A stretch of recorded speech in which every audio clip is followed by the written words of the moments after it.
Jumpa lagi di Fast Talk Channel yang membahas mengenai keuangan, bisnis, dan juga investasi. Terima kasih pada teman-teman yang sudah klik video ini untuk kembali kita membahas bedah emiten. Dan kali ini kita akan membahas update dari bedah emiten ITMG. Dan terima kasih pada teman-teman yang sudah klik video ini. Serta bagi teman-teman yang baru join, langsung saja klik subscribe karena nanti setiap minggu kita akan membahas keuangan, bisnis, maupun investasi. Dan langsung saja kita menuju pembahasannya. Tujuan adanya update bedah emiten ini untuk kita menginformasikan update dari strategi bisnis ITMG, laporan keuangannya, analisis kuantitatif, dan juga valuasi bisnisnya. Sehingga ada baiknya teman-teman itu juga menonton bedah emiten yang telah kita bahas sebelumnya supaya mendapatkan gambaran yang lebih solid. Strategi bisnis dari ITMG, ini ITMG berupaya untuk terus berkembang dan bertransformasi. Hal tersebut merupakan refleksi dari komitmen ITMG untuk mencapai target-target jangka pendek melalui praktik pertambangan yang baik dan bertanggung jawab, dan pada saat yang sama membangun platform untuk menjadi perusahaan energi yang lebih hijau, lebih cerdas, dan lebih terdiversifikasi. Sehingga dari sini kita bisa ketahui strategi bisnis utama dari ITMG ini ingin menjadi lebih hijau, lebih cerdas, dan lebih terdiversifikasi. Dengan itu, ITMG itu membagi ke 4 poin besar. Yang pertama melalui maksimalisasi profitabilitas melalui optimalisasi aset. Contohnya seperti pengelolaan aset bisnis dan arus kas yang diperoleh itu secara bijaksana. Yang kedua adalah dengan peningkatan nilai korporasi melalui perluasan usaha yang lebih hijau dan lebih cerdas. Ini contohnya seperti ITMG melakukan akuisisi 65% saham dari Suryanesia di tahun 2023 lalu. Yang ketiga adalah dengan pembangunan budaya korporasi melalui nilai-nilai inti Ban-Puhert. Contohnya seperti penelaahan dan penyempurnaan yang menyeluruh atas kebijakan dan proses sumber daya manusia. Dan yang keempat adalah peningkatan praktik lingkungan, sosial, dan tata kelola serta kecerdasan digital. Ini contohnya seperti memastikan bahwa seluruh aktivitas usaha akan membawa dampak yang positif bagi lingkungan dan masyarakat, serta juga memberikan nilai tambah bagi para pemegang saham. Kita masuk dari sisi keuangannya, bagian neraca. Di sini kita bandingkan antara current asset dan juga fixed asset, bandingkan dengan cash-nya. Dominasi aset dari ITMG pada kuartal 1 2024 itu adalah pada aset lancar, yaitu sekitar 58,53%, yang mana dari aset lancar dominasinya berisi kas dan juga setara kas atau setara dengan 68,32%. Dan pada aset tidak lancar, posisi terbesarnya adalah pajak dibayar di muka, aset tetap, dan juga biaya eksplorasi dan pengembangan yang ditangguhkan, yang mana masing-masing senilai 31%, 18%, serta 16%. Jadi kita bisa ketahui bahwasannya posisi kas dan setara kas ini cukup tebal dibandingkan total asetnya maupun dibandingkan dengan aset lancarnya ya teman-teman ya. Dan posisi aset di tahun 2024 di kuartal 1 ini dibandingkan dengan 2023 Desember lalu, ini ada pertumbuhan ya teman-teman ya, baik dari aset lancar maupun aset tidak lancarnya, serta kas dan setara kasnya. Di sisi yang lain, neraca membandingkan ekuitas, utang jangka pendek, dan juga utang jangka panjang.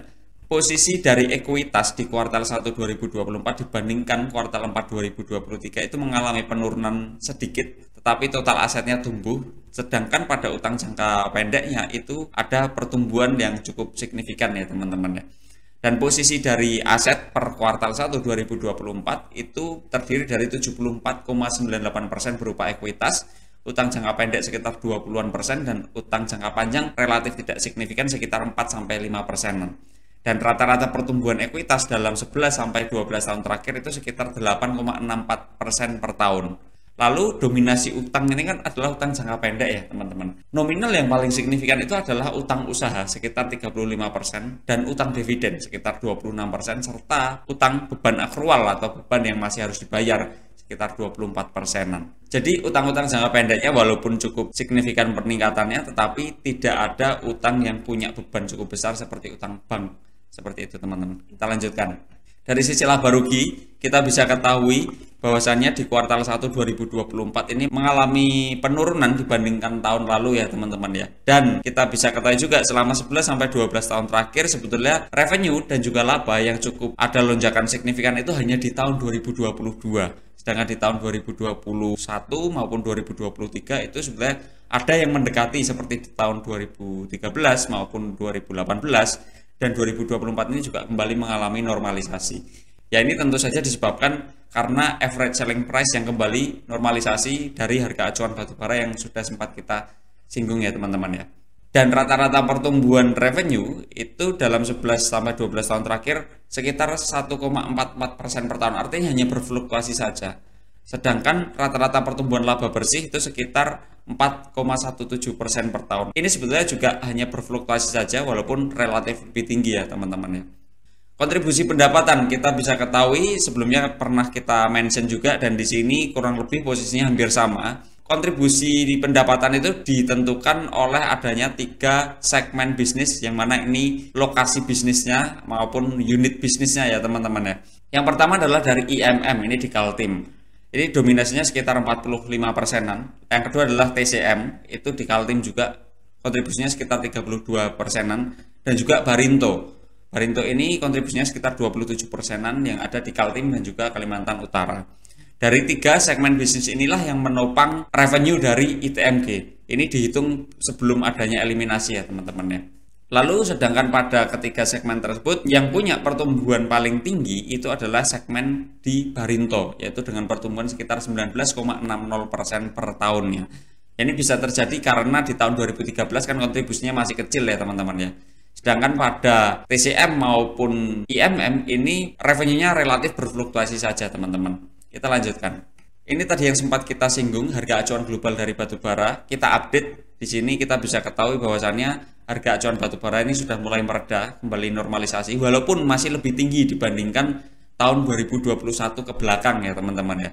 Tapi jauh sudah lebih rendah dibandingkan tahun 2022 maupun 2023. Komponen beban dan biaya dari ITMG kita hitung sampai memperoleh laba periode berjalan. Kontributor utama sudah pasti di COGS, yaitu sekitar 85,12% dari total beban dan biaya. Sedangkan COGS sendiri, ini dominasinya juga kurang lebih mirip-mirip seperti perusahaan Adaro maupun perusahaan batubara lainnya ya teman-teman ya. Yaitu berupa yang pertama untuk biaya penambangan, yang kedua untuk royalti atau iuran eksploitasi, yang ketiga adalah pembelian batubara. Nah mungkin bedanya di sini, kalau di ITMG ini ada membeli batubara juga untuk kembali dijual, disuplai ke konsumennya. Yang mana ketiga poin ini berkontribusi sekitar 82,96% dari COGS. Berarti variabel yang bisa memicu peningkatan maupun penurunan COGS dari ITMG itu yang pertama adalah harga bahan bakar, yang kedua adalah peraturan dari pemerintah, yang ketiga adalah upah tenaga kerja. Kontribusi laba sebelum pajak. Nah, kita bisa hitung bahwasannya kontributor utamanya sebetulnya masih sama seperti kontributor pada revenue. Ada di 3 segmen bisnis yaitu IMM, TCM, dan juga Barinto. Masing-masing sekitar 33%, 34%, dan juga 29%-an. Dan pertumbuhan tertinggi dari ketiga segmen ini adalah pada segmen TCM dengan rata-rata pertumbuhan 13,26% per tahun. Artinya TCM bisa melakukan optimalisasi operasional bisnisnya dibandingkan dengan segmen IMM maupun dengan Barinto. Dari sisi margin laba sebelum pajak per segmen, kita akan bahas dari 3 kontributor utama dari revenue maupun laba sebelum pajaknya ya teman-teman ya, yaitu adalah IMM, TCM, dan juga Barinto. Sebetulnya kalau kita lihat pergerakan margin laba sebelum pajak yang diperoleh dari masing-masing segmen ini kurang lebih membentuk pola yang sama ya teman-teman. Dan ternyata rata-ratanya baik dari IMM, TCM maupun Barinto juga kurang lebih sama, yaitu rata-rata IMM adalah sekitar 15,53%, TCM memiliki margin laba sebelum pajak sekitar 19,92%, dan Barinto itu punya margin laba sebelum pajak sekitar 17,70%. Dengan ini kita bisa ketahui bahwasannya TCM itu punya margin laba sebelum pajak yang paling tinggi dan IMM yang paling rendah, dengan Barinto di antara kedua segmen tersebut ya teman-teman. Dan selama 11-12 tahun terakhir ya kurang lebih polanya hampir sama. Kita informasikan bahwasannya kita bisa memperoleh sponsorship dari rekan-rekan semua, dari para penonton setia dengan 2 cara. Yang pertama melalui Faststock Supporter. Teman-teman langsung saja masuk ke channel kami dan klik bagian gabung. Sedangkan cara yang kedua adalah melalui super komen dan juga super thanks. Ada di bagian video, klik bagian titik 3, lalu klik bagian terima kasih. Dan kita informasikan terima kasih juga pada teman-teman semua yang sudah menjadi supporter setia dari Faststock melalui berbagai cara. Dan sepenuhnya yang teman-teman lakukan itu untuk membantu kami dalam mencapai visi utama kami, yaitu meningkatkan literasi keuangan di Indonesia yang pada akhirnya dapat berdampak positif pada ekonomi Indonesia maupun laju pertumbuhan ekonomi di Indonesia. Terima kasih, kita lanjutkan. Kita masuk ke arus kasnya. Kita ketahui bahwasannya arus kas ITMG dalam 11 sampai 12 tahun terakhir itu selalu bernilai positif, dan pada 2022 serta 2023 itu terdapat pembayaran dividen yang cukup substansial. Sedangkan pada tahun 2024 ini ITMG membagikan dividen senilai 125 juta US dollar atau setara dengan 1.747 per lembar sahamnya. Ini jauh di bawah dari tahun 2022 dan juga 2023, walaupun cukup substansial juga ya teman-teman. Rasio profitabilitas dari operating profit margin, net profit margin, return on equity, serta return on asset, secara relatif rasio profitabilitas dari ITMG ini cukup berfluktuasi selama 11-12 tahun terakhir, dan fluktuasinya terasa sekali.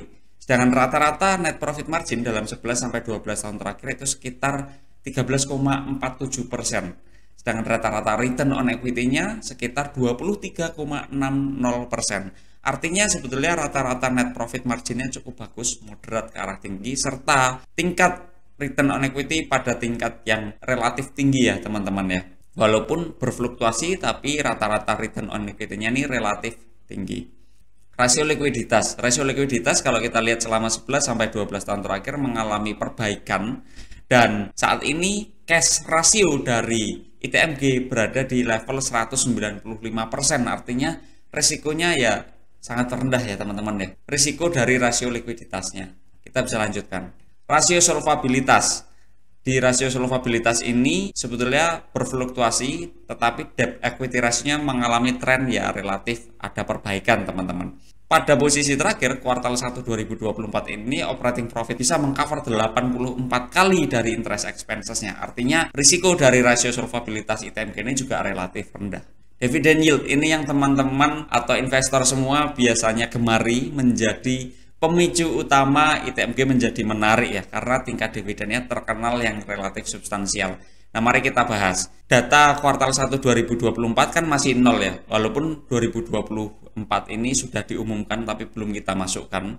Dan kita bisa hitung selama 11 tahun terakhir ini, kita bisa ketahui dengan dua variabel, yaitu dividend yield dan juga dividend yield aksen. Ketentuannya masih sama seperti video-video sebelumnya, yaitu dividend yield adalah tingkat dividen yang kita peroleh kalau kita beli saham tersebut di harga penutupan tahun tersebut. Sedangkan dividend yield aksen adalah tingkat dividen yang kita peroleh kalau kita beli harga sahamnya di harga penutupan tahun 2013. Rata-rata dividend yield aksen itu sekitar 14,09% per tahun. Ini tinggi sekali. Bahkan lebih tinggi dibandingkan yield yang diberikan dari obligasi. Sedangkan rata-rata dividend yield aksen kalau kita beli di harga penutupan tahun 2013, rata-rata dividen yang kita peroleh itu sekitar 9,92% per tahun. Karena harga penutupan tahun 2013 ya cukup tinggi di 28.500. Lalu yang kita bisa informasikan adalah fluktuasi dari dividen yield ini sangat terasa. Dividen yang cukup substansial kan terasa di tahun 2015, 2019, 2022, dan 2023. Seperti di tahun 2020 ini juga tingkat dividennya ya relatif moderat ke arah rendah. Apalagi di tahun 2016 ya teman-teman ya. Tetapi biarpun demikian, secara rata-rata dalam 11-12 tahun terakhir punya rata-rata dividen yang tingkatnya itu cukup tinggi. Tapi kembali, ini tidak bisa menjadi jaminan bahwasannya dalam 11 maupun 12 tahun ke depan akan memberikan return yang sama. Ini tidak bisa jadi jaminan. Dari sisi valuasi harganya, ITMG ada kita hitung berdasarkan valuasi discounted cash flow dan juga valuasi price brand.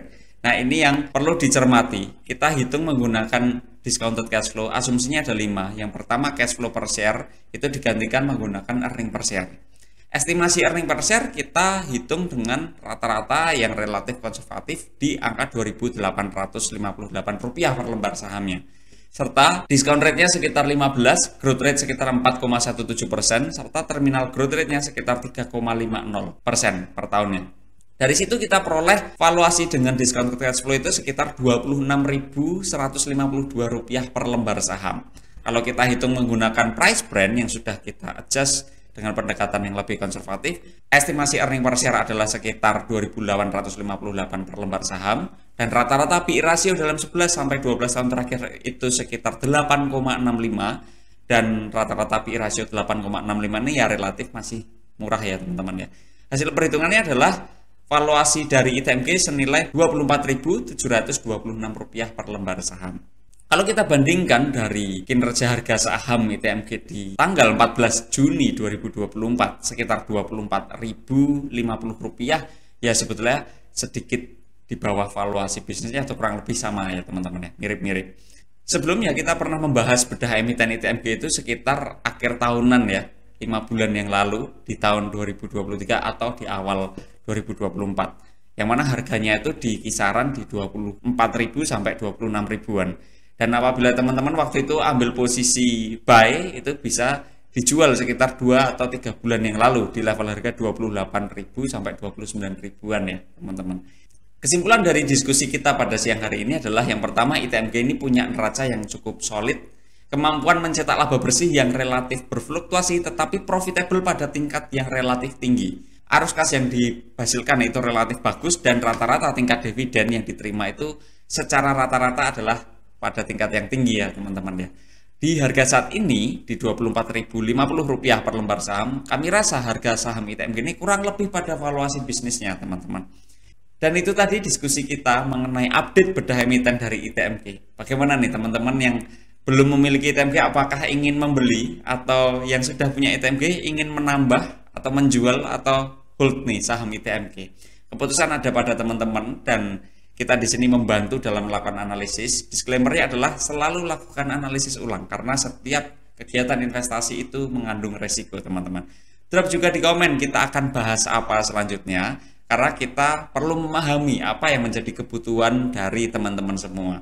Terima kasih teman-teman yang sudah menonton sampai akhir. Sampai di video selanjutnya dan selamat siang.